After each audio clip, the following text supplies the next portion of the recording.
If you're an authoriser of a multi-sign-in account, you will have the ability to manage payments and transfers if you share this account with someone else. To review and authorise transfers, you will need to view the online banking dashboard and click on the View Pending Transfers link. You will now be able to view all the pending transfer requests. To review a pending transfer request, tap the three dots next to the transfer.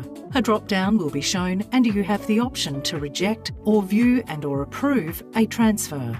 Select View Approve if you want to approve it. You will then be taken to a summary of the transfer.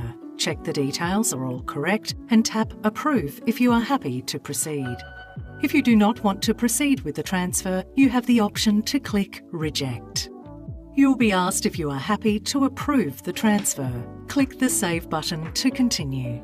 Once you have approved the transfer, you will be taken to a transfer request confirmation receipt outlining all the details. For more information, visit qudosbank.com.au/FAQs or call our team on 1300 747 747.